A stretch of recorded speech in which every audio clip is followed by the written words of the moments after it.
Good morning, everybody. I hope you're all doing all right this morning. I want to tell you how excited I am that you're all here. And I feel like that road just keeps moving further and further back. But I'm Justin McCreary. I'm the minister here at Hope. And I'd like to specially welcome you and put in my own special plug for next week's forum. Normally, I stay out of plugging forum. I leave that to James, but I know the guy who's leading forum next week, and he's worked on a lot of preparation on it, so I can really vouch for him. He's very close to me. But joking aside, I'd like to welcome you all here today. And if you're new to Unitarian Universalism, one of the things I always like to say is that we're covenantal, we're not creedal.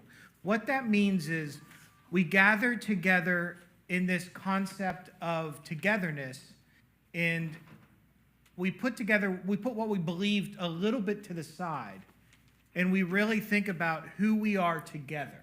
What does it mean to be together? Because Unitarian Universalism is like a container that holds many different ideas. It doesn't hold all ideas, but it holds many different ideas. And we come together on Sunday morning and we bring all those ideas and put them in a pot together and see what happens. Some of them don't work together and some of them do, but we figure that out and we figure out how to move forward with those ideas. Love is the power that holds us together at the end of the day. It binds us, and it's at the center of our shared values.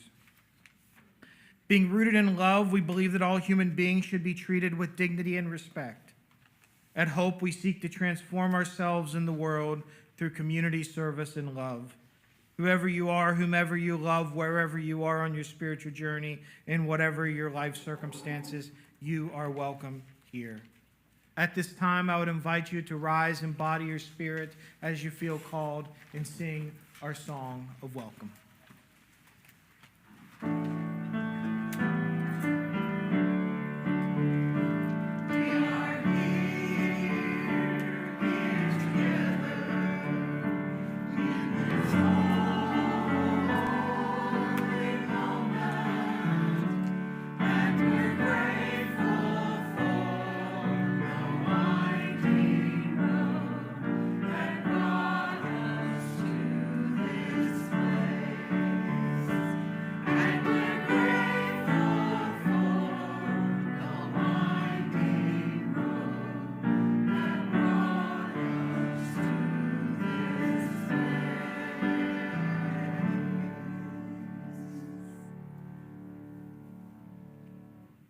It is our tradition at the beginning of each service to light a chalice, and we light the chalice using these words.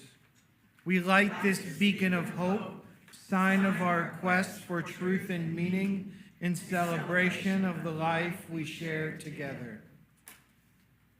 You may be seated. Our invocation this morning is by Reverend Michelle Collins, to care without drowning. Some days the world's pain floods through us, like water through a broken dam. Every headline, every cry of distress becomes our own. We come here thirsty for the wisdom to care without drowning, to love without losing ourselves in the undertow of others' sorrow. Come, let us seek together the steady foundation from which true compassion flows. At this time, let's say our covenant together. Love is the spirit of this church, and service is its law. This is our great covenant, to dwell together in peace, to seek truth in love, and to help one another. And at this time, I would again invite you to rise and embody your spirit as you feel called, as we sing our first hymn, hymn number 93, To Mercy, Pity, Peace, and Love. Mercy,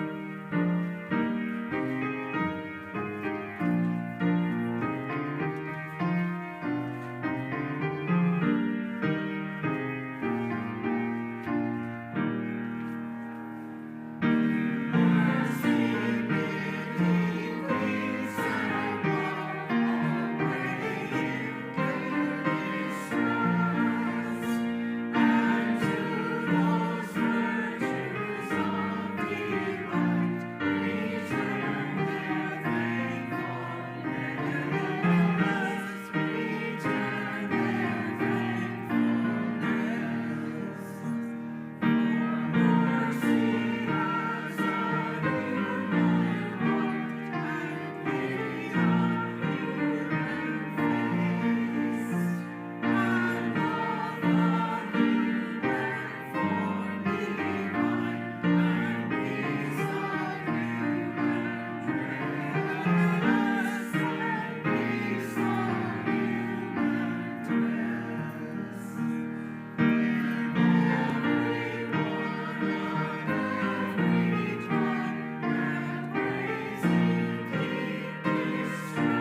be seated.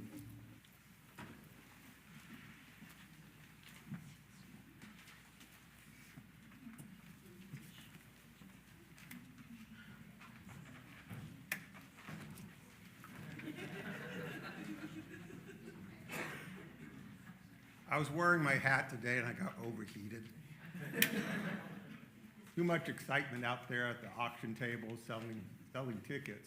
But today, let's talk about the gift card pull. You know, that is a very exciting part of our auction night dinner. And we ask members to go to their favorite places around town, get gift cards of $25 or more, and give them to us so that we can do a gift card pull. You donate to the church $25, and you get to pull a gift card. Or if you want more, you give us more. So we're here today taking more donations and still selling tickets. I look to see you at the table.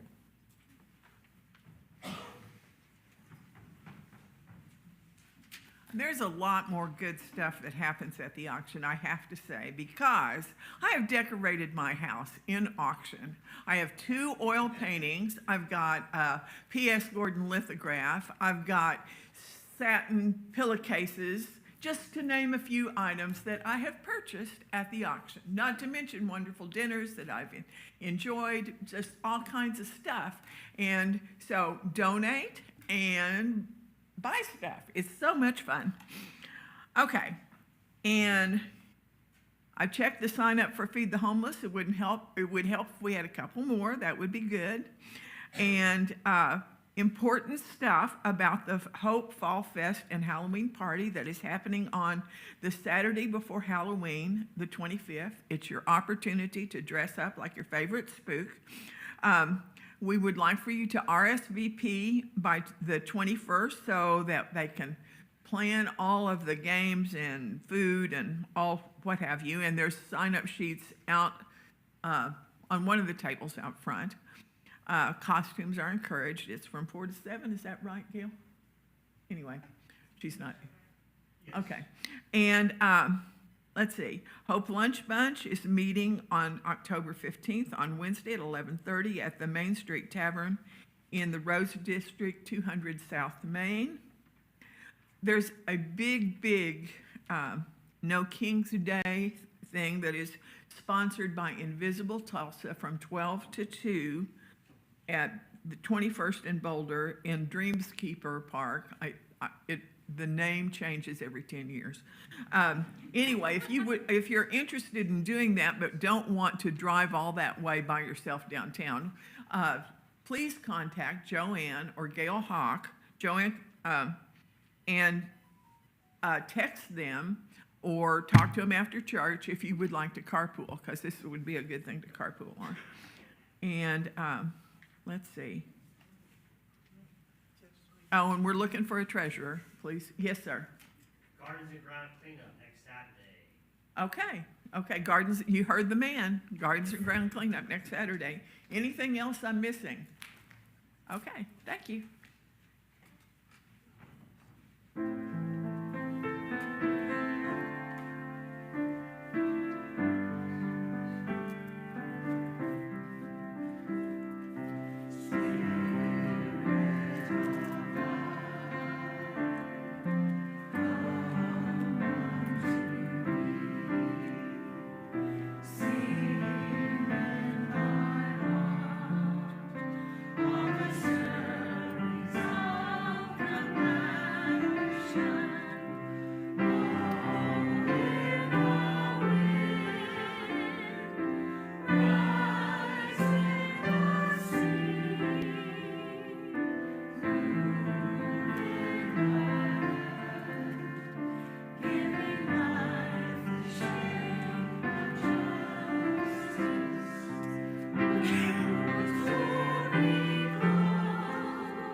Our meditation today is called Tending by Reverend Dr. David Breeden.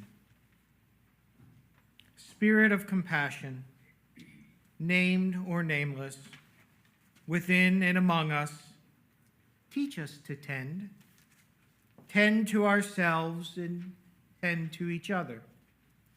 May we tend to the tenderness as patiently as seeds in spring. May our hearts be soft enough to feel another's ache, strong enough to hold that ache with grace. When we fail, we may begin again gently with compassion for ourselves. May this be our hope and vow to practice love until it takes root.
Self-Compassion by James Krug.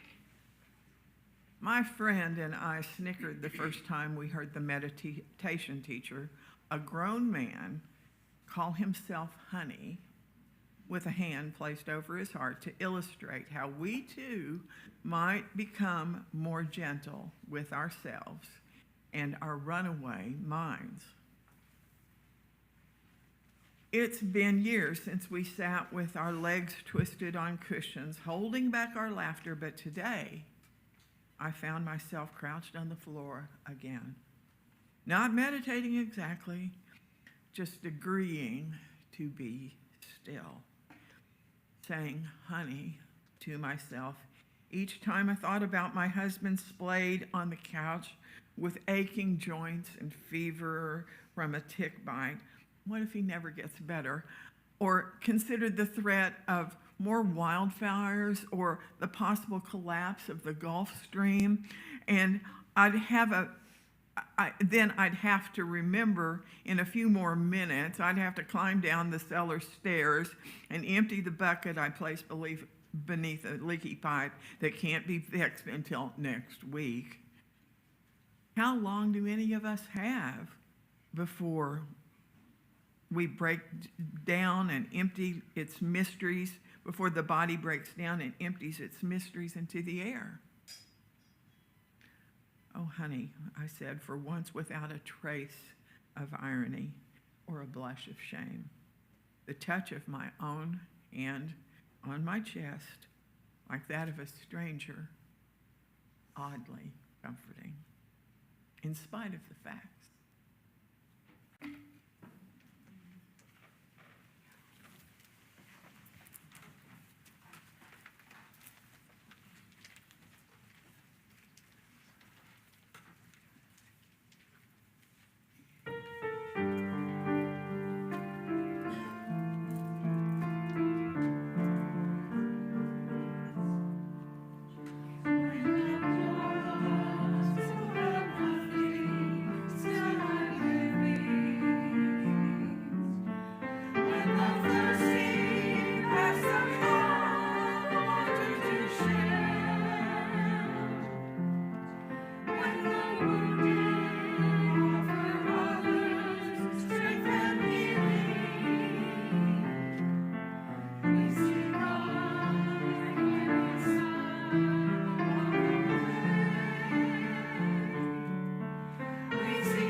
This poem is called Failing and Falling by Jack Gilbert.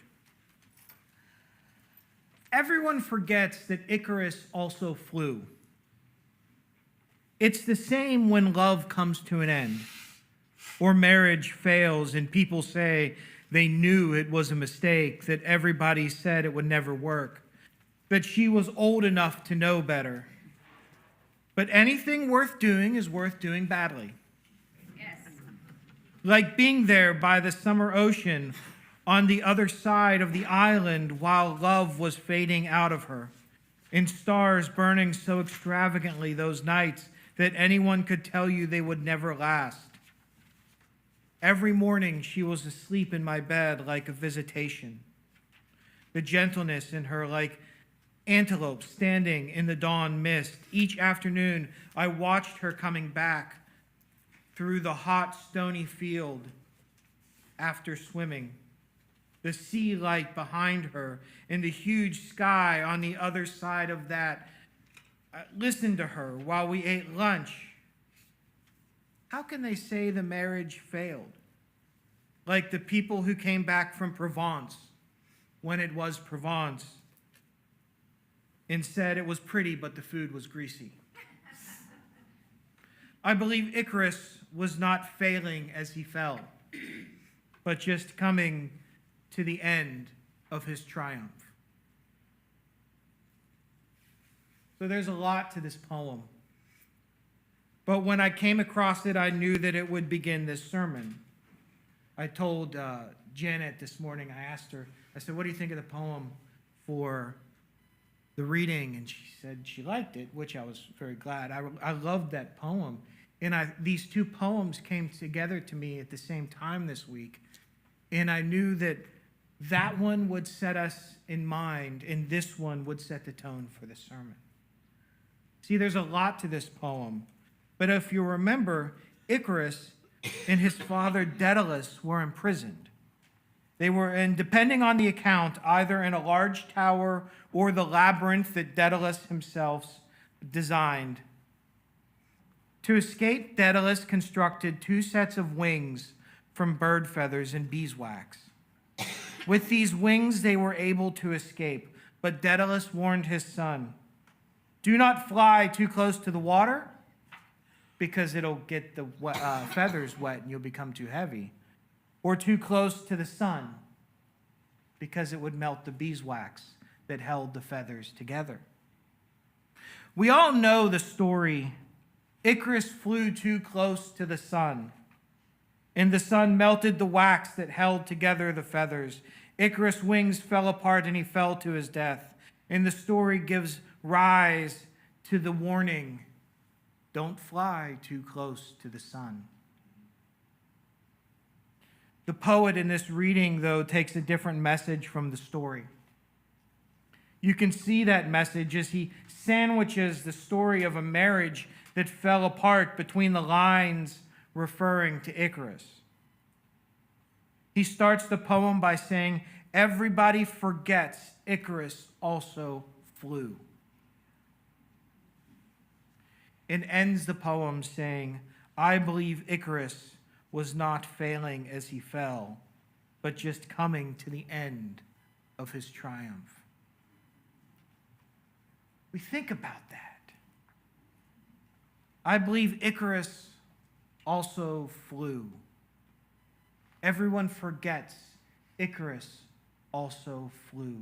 What a marvel, the idea.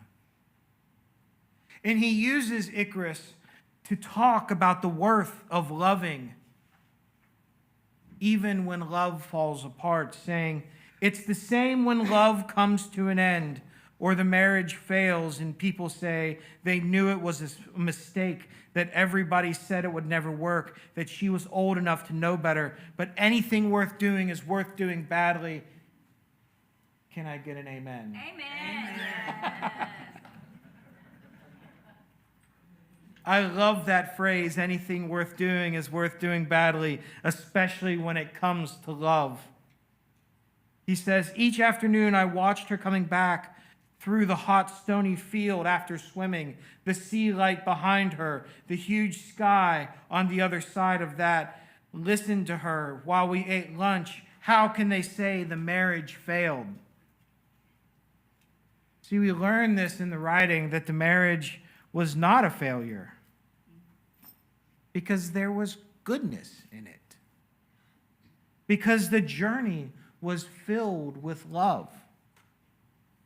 Then he makes a quip to follow before the ending, saying, how can they say the marriage failed? Like people who came back from Provence when it was Provence and said it was pretty, but the food was greasy. Not a world traveler. Sorry. But I get the impression Provence was a city in France. And his point is that after seeing this city, in the beauty of this city, some people walked away saying, meh. Meh. It was okay. And I guess the point of this is if you're just saying that, you miss the point of traveling to see the beauty of the city. Likewise with love and with love that ends. Last week I focused on treating others with compassion. Even when we don't agree with them. I focused on the words of Chris Germer, who defined compassion as love meeting suffering and continuing to be loving. That compassion is transformative. It transforms suffering into something else, something positive. Oh, the suffering is not positive, but the response to suffering can be. And according to the Dalai Lama, compassion is central to tranquility. So why then do we ignore ourselves when it comes to treating people with compassion? Why do we vilify and demonize ourselves? Why can't we break off some of that compassion for us? Maybe that's part of that tranquility too. Not just treating others with compassion, not just loving others in their suffering, but also loving ourselves in our suffering. Compassion is when love meets suffering and remains loving, whether it's for someone or someone else. Dr. Kristen Neff encourages us to look at ourselves as if we're in a relationship with ourselves. She'd ask the questions of that relationship. Are you in a good relationship with yourself? Is it a committed relationship? And I don't think it's just me that self-compassion becomes difficult for. Apparently, our brains tend to function with a negativity bias towards ourselves, holding to ourselves a higher standard than we do for others. And culture doesn't really support self-compassion either, does it? In a world where younger people require 2 jobs and a side hustle to survive, and home ownership has become something for the wealthy, we're told that this place is a meritocracy. And that if we don't have the things we need, it's because we don't deserve them based on our actions, even though the data doesn't support that. They had to invent a new phrase for the class divide in the United States. Now we don't just have the rich, the middle class, and the poor. We have the working poor, and not much left of a middle class. We're told that in America we get what we deserve, and we're led to believe that we don't deserve compassion. It's easy to hate yourself. It's easy to be critical, more critical to ourselves than to others, more critical of ourselves than is appropriate. We often treat ourselves as worse than those we dislike. But compassion demands of us and tells us that we are deserving of love, deserving of kindness, and deserving of self-love. Elizabeth Gilbert tells a story about her mother. Her mother worked at Planned Parenthood and would counsel women getting abortions before the surgery. After what I'm sure is a long conversation, she would say something very special to them. Later in your life, whatever you decide today, whatever you decide this week, because the decision is going to be made soon, please remember later in your life, subsequent information may arise that you made the wrong decision.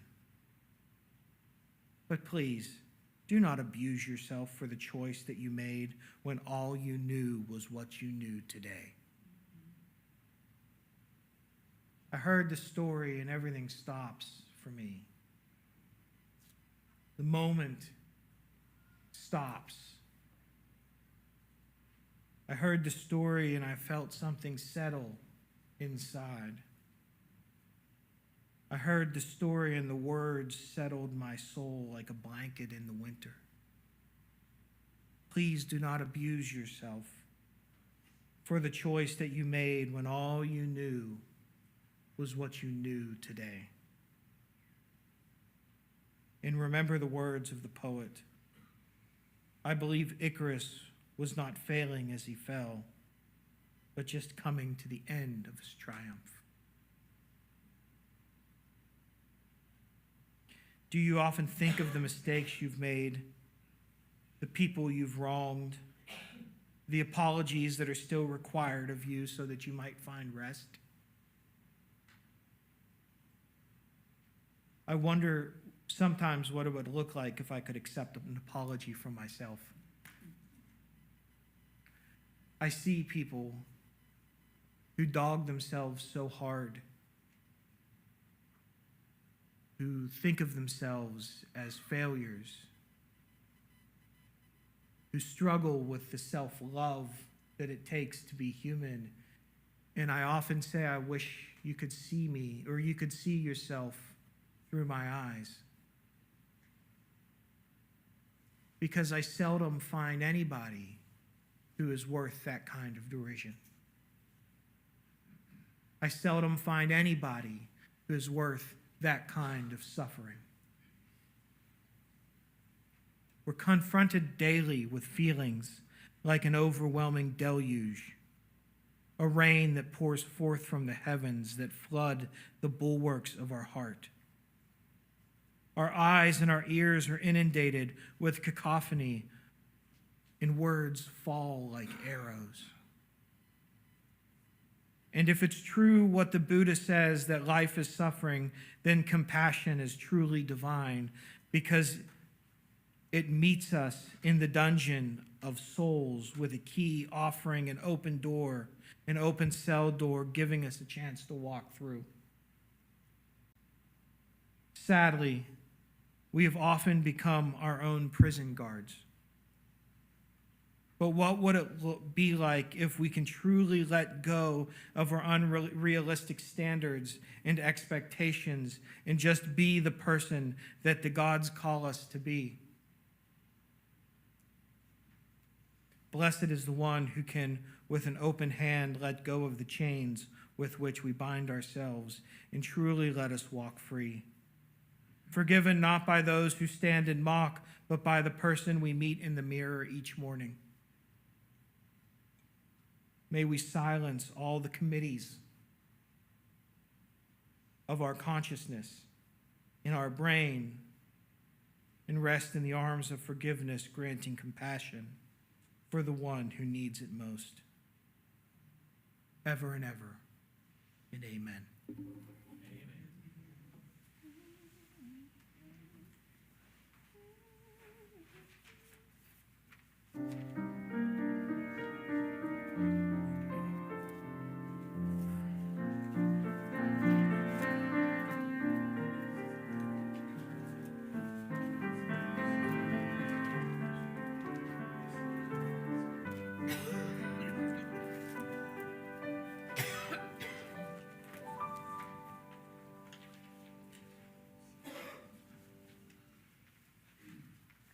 generosity recipient for October is the Humane Society of Tulsa, and I would invite everybody who has a loved one in their home that happens to be a dog or a cat or an iguana or a snake or a bird, but drives them every morning to get out of bed whether they like it or not. But we know that our life would not be better without that animal that is our friend. I would invite those of you who have friends like that to raise your hand. See, you tend to be animal people. I said it last week, I'll say it this week, and I'll say it again next week. The Humane Society not only helps the animals that don't have homes, the Humane Society also helps people who struggle to keep up with their own pets and their own loved ones that they may have to release or that they may find. It works on housing pets for long-term or for temporary. They are our generosity recipient this Sunday. Our generosity recipient is a recipient that we choose on a monthly basis, that we give our plate to, that we give the cash in our collection to, and you can donate directly to the generosity recipient by writing a check and writing in the memo line, writing in the memo line, generosity. But we make all checks out to Hope Unitarian Church. You can give this week directly to the Humane Society of Tulsa. You can also pay your pledge at this time. Then you don't have to write anything in the memo line.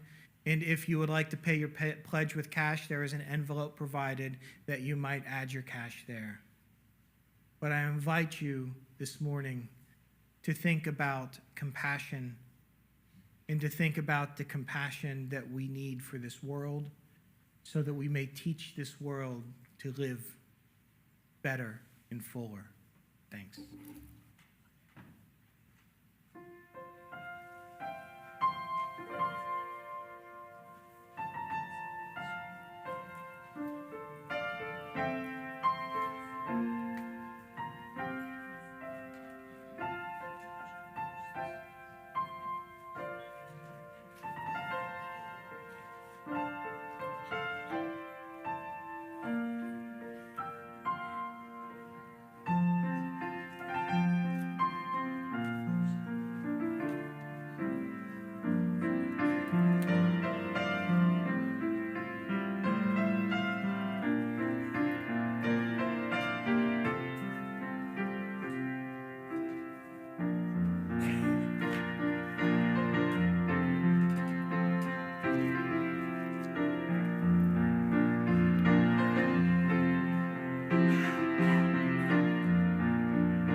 Our final hymn today will be hymn number 299, Make Channels for Streams of Love.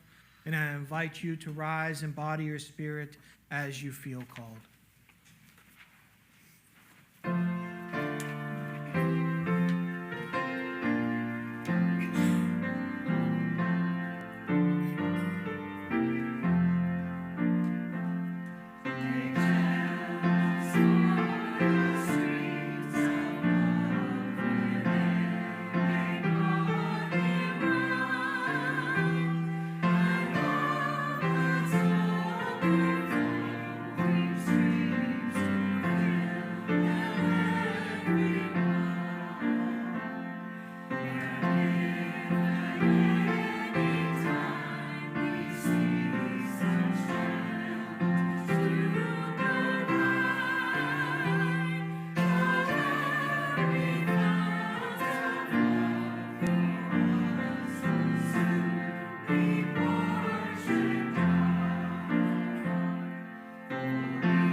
And as we begin the service with the lighting of a chalice, we end the service with its extinguishing. And we say these words: We extinguish this flame, but not the light of truth, the warmth of community, or the fires of commitment. These we carry in our hearts until we are together again. In benediction, I will say these words again by Reverend Michelle Collins. Let us seek together the steady foundation from which true compassion flows. Thank you.